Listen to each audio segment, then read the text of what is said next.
فيك الحب زاد عم العباد يا خير زاد رمضان يا شهر القرآن فيك أذوق حلاوة الإيمان لا تنقضي أنت للروح دواء رمضان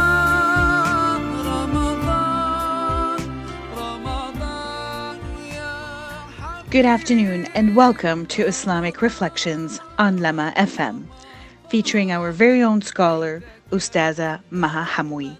We are happy to be with you every day during this blessed month of Ramadan, the most beloved month to God, subhanallah wa ta'ala. And we look forward to this time with you as we learn together about Ramadan and its spiritual benefits.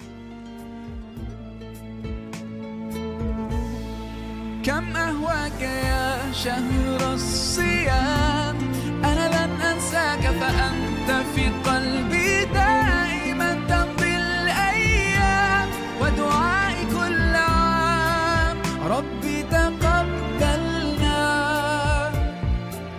يا ربي بلغنا رمضان.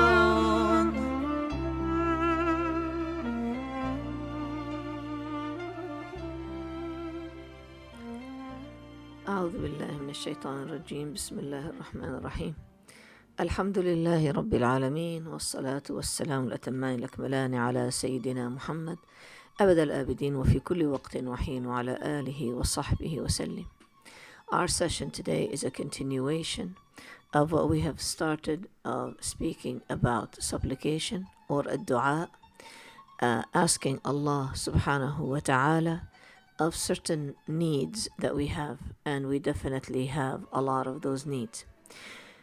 We have mentioned in our last session a certain type of, if you will, I don't want to call it rules and regulations, but I want to call it a form of adab, etiquettes, if you will,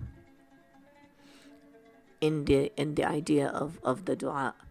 And the only way that we can understand how powerful or the importance of the dua is by actually going historically back to our prophets first, and to actually see how they had in fact supplicated and asked Allah subhanahu wa ta'ala for certain needs that they had.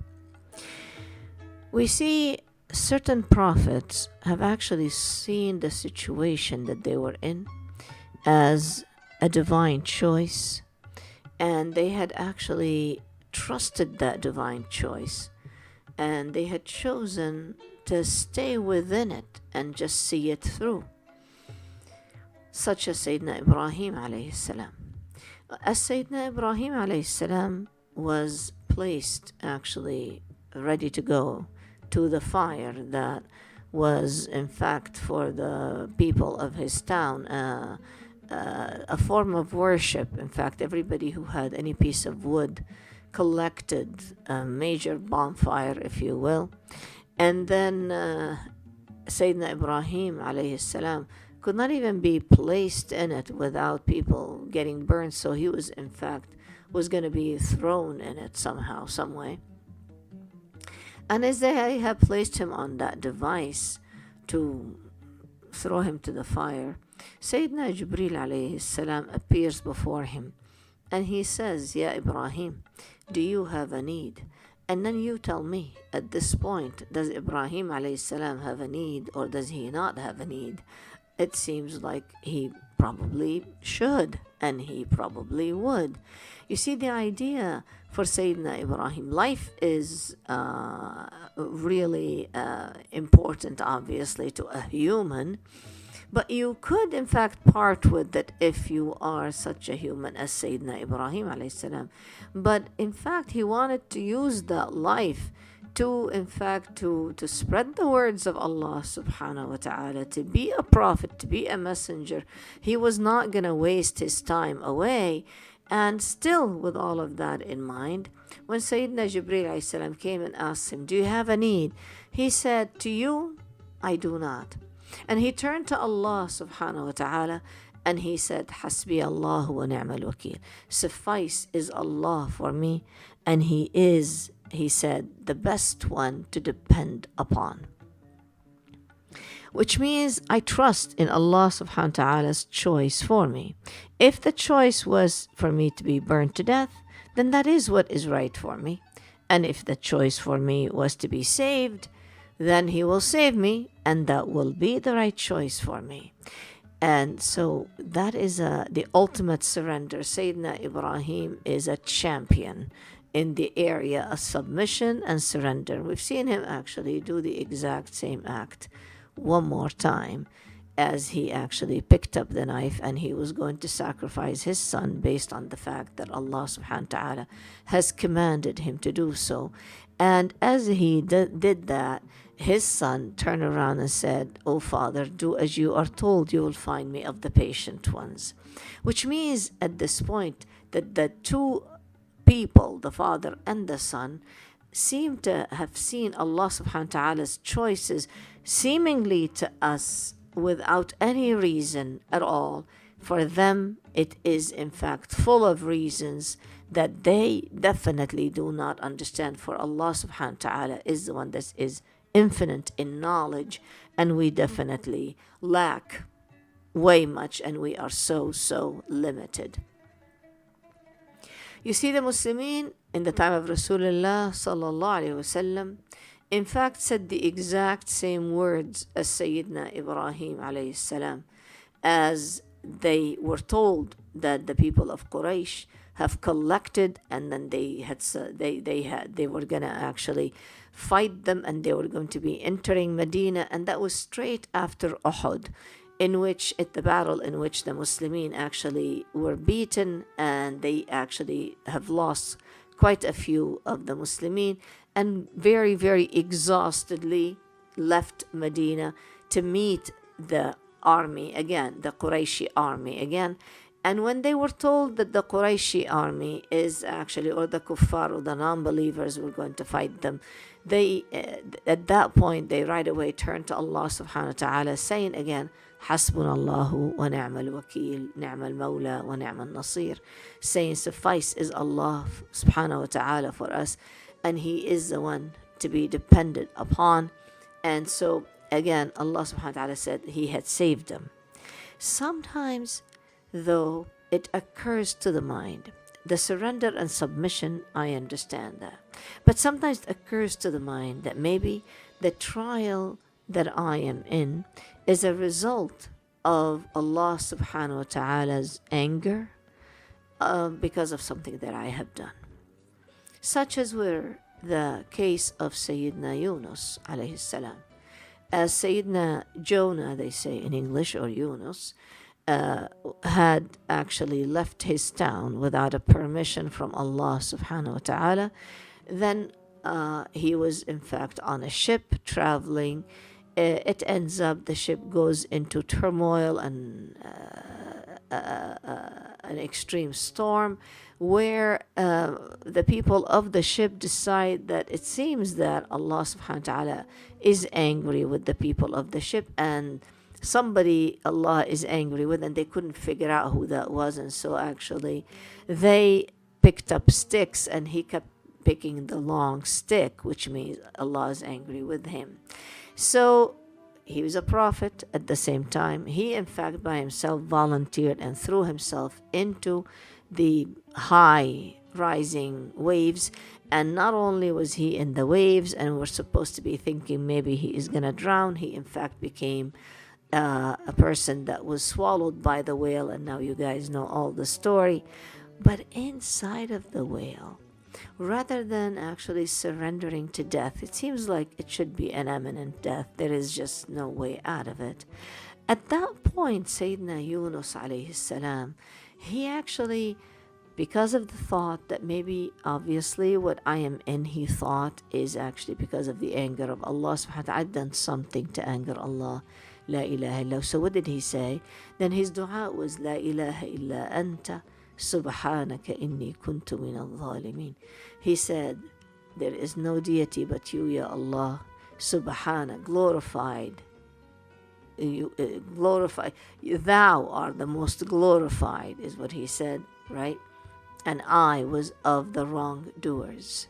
And so he's seeking forgiveness from Allah subhanahu wa ta'ala as he is actually inside of a whale.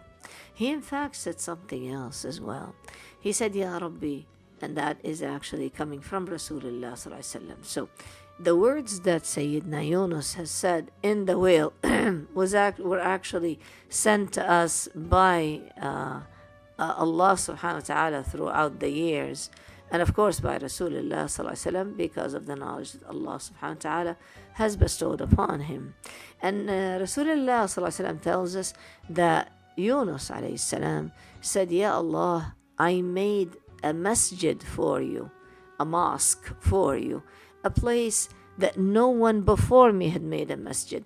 Sayyidina Yunus actually, as he thought he was meeting death, he decided, as he recognized that he's still alive and he could move, that he is gonna actually stand up and make ruku' and sujood in the stomach of the whale, somehow, some way, in his own way. And that's why he's saying to Allah subhanahu wa ta'ala, I made a masjid, which means he performed sujood in the stomach of the whale, and then making this specific supplication, seeking Allah subhanahu wa ta'ala's forgiveness totally. Apparently the angels have heard Sayyidina Yunus alayhi salam, and then they said to Allah subhanahu wa ta'ala, they said, a feeble voice, very weak voice that we've used to hear, we have used to have heard him many times, and we don't understand where is he, why he is in a distress. And Allah subhanahu wa ta'ala said, that is my worshipper, my servant Yunus, and I know where he is at. So it was the angels actually that also made dua with Sayyidina Yunus and interceded, spoke on his behalf, that Allah subhanahu wa ta'ala commands that the whale actually will set him free on an island, and then he goes back to his people. Sayyidina Ayub gives us also another example of extreme patience, and finally making a very specific dua, saying, Ya Allah, he said, I was touched by harm. He's not even wanting to say, you've tried me, or the trial is coming from you, Ya Allah. Although he knows the trial is coming from Allah, but this is extreme adab, this is extreme politeness with Allah subhanahu wa ta'ala, as he actually says, Ya Allah, I was touched by harm. And then he's asking Allah subhanahu wa ta'ala, and he's saying, Wa anta arhamur rahimin. Not even relieve me from it. He's been sick for 14 years, and he's not asking Allah subhanahu wa ta'ala to relieve him from that. He's just saying, Ya Rabbi, I was touched by harm, and you are the most merciful. And that's that. So you could just see that, in fact, prophets were very specific in the words that they have chosen. And that is why Allah subhanahu wa ta'ala repeats these words for us in the Quran, so that we might learn from them.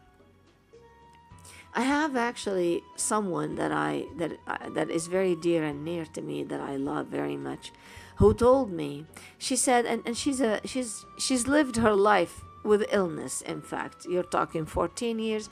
I know her to have been ill for 30 years or more. In fact, I think if I count them properly, they'll be about 45 years at this point. And she tells me, she said, you know, when I feel worse, on her worst days, her illness is continuous, in fact, but on her worst days, where she cannot function basically at all, she says, I bring a cup of water, put it next to me, and then I make the same dua as Sayyidina Ayub, Job they call him in English, made, and then I put my hands in the water and I just wipe the part of my body that is most aching at the moment, and then I drink that water, because Allah subhanahu wa ta'ala answered his worshipper Ayub by actually granting him a spring of water, saying, swim in it and drink from it, and that should actually bring you cure. And he did. Allah subhanahu wa ta'ala cured Sayyidina Ayyub. But after 14 years of illness, and in fact loss of children and loss of property, loss of possessions, so on and so forth. And eventually, subhanallah, in his lifetime, Allah subhanahu wa ta'ala compensated and gave him everything back, and yet more and yet more. And see, so therefore these specific supplications in the Quran are called the treasures of the Quran. So we ought to try to locate them and try to figure out where they are and what they are. It is a necessity for us. You see, sometimes for me, in Ramadan specifically, people try to locate Laylatul Qadr and, the night of the spiritual power, whatever you call it. Everybody knows Laylatul Qadr, right? It's actually in the last 10 nights of Ramadan. And people actually, when they go and they attend it, they are looking for something, as though they're looking for something magical. And they're losing the idea that it is spiritual. And in fact, the question usually amongst the people afterwards, do you think that was Laylatul Qadr? Do you think like they'll be up on the night of the 25th or the night of the 23rd? You get the point. 27th, is it the night? For sure. And then now lately there has been a major scientific study that actually has declared the night of the 27th being the Laylatul Qadr. And then they said that they have studied that there is a lot of some sort of magnetic fields that seem to be a lot more powerful and a lot more stressful, and so on and so forth, all throughout the world. Truly though, Laylatul Qadr should be, or any night in fact, should be the night that we are able to worship Allah subhanahu wa ta'ala in the most proper way, where our hearts are actually containing the words that we are hearing, where we are in fact very engaged.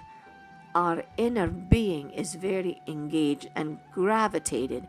Let it be the magnetic field of the spirituality rather than the magnetic field that actually the physicists are in fact measuring all over the place.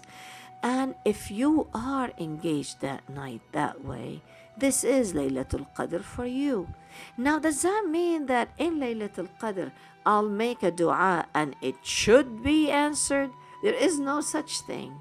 There is never a dua that should be answered, because Allah subhanahu wa ta'ala does what He wills.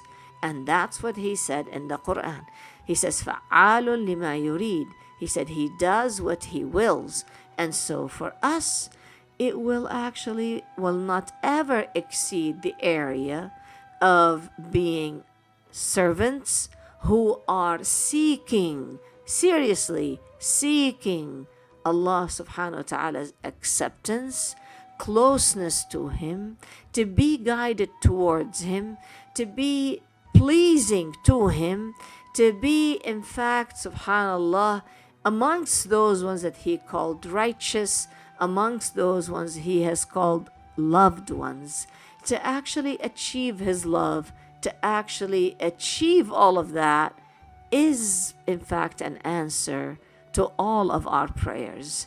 And then you take a look around you and you see the chaos in the world that is around us, but somehow, some way, you feel yourself protected within a specific refuge, within a specific sanctuary that Allah subhanahu wa ta'ala has placed your heart in, and said, all is well, all will be well. All we have to do is understand that it is His will, and to understand that it will be His will to lift that whichever it is of a calamity, whether the calamity is of a personal nature or the calamity is of a general nature, touching an ummah or a country in particular at a specific time. If we keep that in mind and we actually approach Allah subhanahu wa ta'ala with humility and humbleness, the way He likes us to approach Him. Allah subhanahu wa ta'ala said, أَمَّنْ يُجِيبُ الْمُضْطَرَّ إِذَا دَعَاهُ. I have certain mothers sometimes where their sons or their daughters have actually left the straight path, trying in fact to leave Islam, or they're not actually performing siyam or maybe salah or something of that sort. And they say to me, make dua for us. And I say, actually, you're a much more appropriate person to make that dua, because whatever it is that is happening is aching in your heart, and Allah subhanahu wa ta'ala answers the aching heart, answers the heart that feels such a need for Him, the actually ultimate need. When you are saying al-muttar is a person who sees no way out of whatever it is that he's in, lest it is actually permitted or lest it is provided by Allah subhanahu wa ta'ala. So it is Allah subhanahu wa ta'ala's door we stand by or in front of us, actually holding our hands up, begging and waiting and understanding that when He permits, things will happen. I just want to say one last thing about the dua. Two things that actually Rasulullah sallallahu alaihi wasallam has mentioned when we don't see a dua being answered.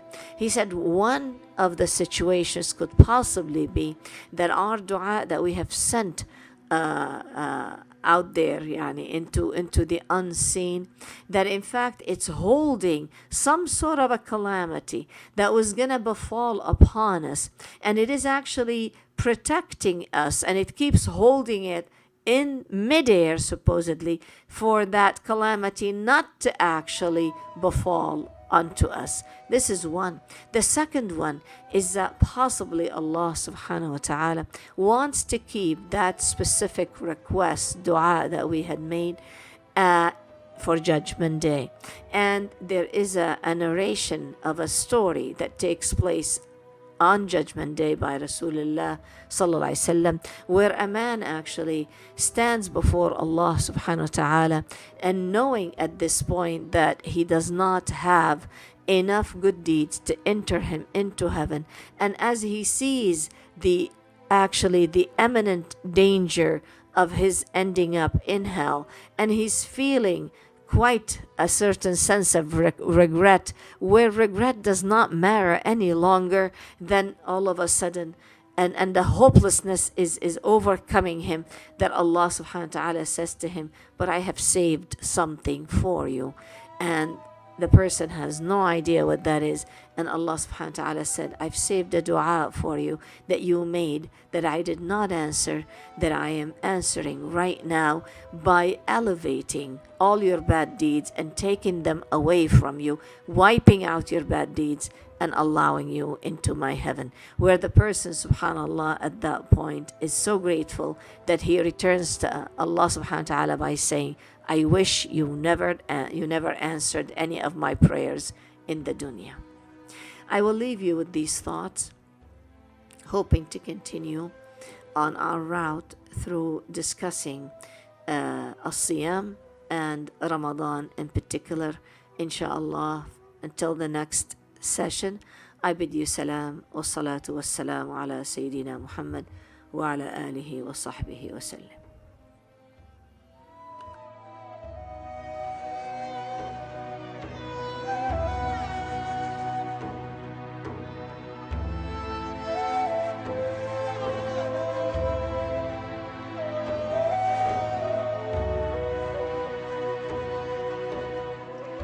We would like to thank our listeners for joining our program today. A special thank you goes out to Lama FM for hosting us and for giving us the chance to share Ustaza Maha Hamwoui's thoughts. We look forward to talking to you on our next episode of Islamic Reflections.